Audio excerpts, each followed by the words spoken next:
Hello and welcome to Diabetes Connections in the News. I'm Stacy Sims, and these are the top diabetes stories and headlines of the past 7 days.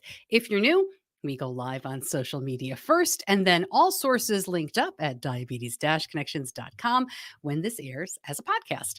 Are you looking to get organized? Check out my new guide with top tips to clear your diabetes clutter, everything from how to start to where to donate and how to keep it from taking over your house. Head over to the homepage and get organized. We've had a lot of news in the last few months about stem cells and type 1, but transplantation still means rejection without immune suppressive drugs. Researchers at Northwestern University say they may have a way around these problems. They're using nanocarriers to generate a new form of immune suppression that can target specific cells related to the transplant without suppressing wider immune responses. This paper was published in the journal Nature Nanotechnology. One of the researchers, Jacqueline Burke, was diagnosed with type 1 at age 9. She's one of the study authors, and she says she hopes it has a major impact on the future of diabetes research. Possible new link between lung function and the onset of diabetes. This is a big study out of South Korea. Almost 20,000 healthy adults followed over almost 4 years. At the beginning of the study, none of them had diabetes. After adjusting for other factors, the team found that the group with the best lung function had a lower risk of developing diabetes. This is type 2. More study is needed, but these researchers think that managing lung health, which isn't really ever looked at as a risk factor, could help prevent diabetes. Big study of people with type 1 from 22 different countries showing that most don't have an A1C under 7.5. As you would imagine, that varies widely by country and by age. This was info from more than 500,000 people gathered over 4 years. Highest A1Cs were generally in people aged 15 to 24. There's a lot of information here. I will link it up, but the researchers don't seem to try to delve into what's going on, why this is the case, or how things could get better. It is not a surprise that hotter weather could mean more health issues for some, but a new study from Brazil is closely watching heat and diabetes. Every 5 degrees Celsius increase in daily temperature correlated with a 6% increase in hospitalizations due to diabetes. This was between 2000 and 2015. The oldest patients were at an increased risk for diabetes related hospitalization when exposed to heat. The study authors say it is the first nationwide study to look at this issue.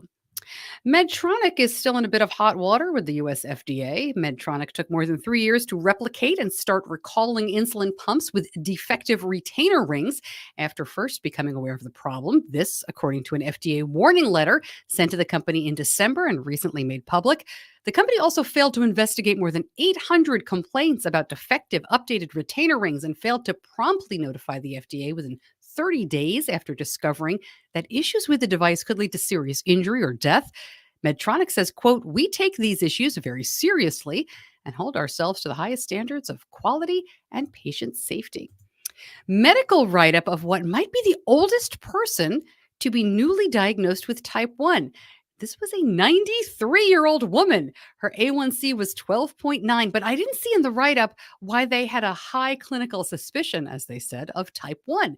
They checked her diabetes autoantibodies and confirmed the diagnosis. On recovery, she was discharged home on once daily insulin with the aim to self manage with support. I was only able to find a summary of this. Maybe we will learn more soon, but just another reminder that type 1 can be diagnosed at any age. And it is that time of year. Diabetes camp registration is opening up. Our local sleepaway camp announced they will start signups in February. Your camp may have already done so. Please check soon. A lot of these camps have strict limits. Those limits are met pretty quickly. Who knows? A couple of these camps haven't had camp in a couple of years because of COVID. In person camps have been very much limited. Bottom line, check out camps for your kids. As you know, I'm a huge fan. Benny, my son, is not going this year to diabetes camp because he's been accepted by his regular non-diabetes camp as a CIT, and he will be gone for 8 weeks. We'll be talking about that as we get closer to the summer. And before I let you go, our long format episode this week is with Joanne Milo, diagnosed almost 60 years ago. She was told, like a lot of people with type 1, that she wouldn't live to see 40. Well, what happens now that this group is reaching 70, 80, or 90? Joanne is also a leader in Loop and Learn, and we talk about embracing that DIY tech. Next week, please join me. We are talking to Tandem about their newly announced 5-year plan leading to a tubeless patch pump. You can listen wherever you get your podcasts. And that is in the news for this week. If you like it, please share it. Thanks so much for joining me, and I'll see you back here soon.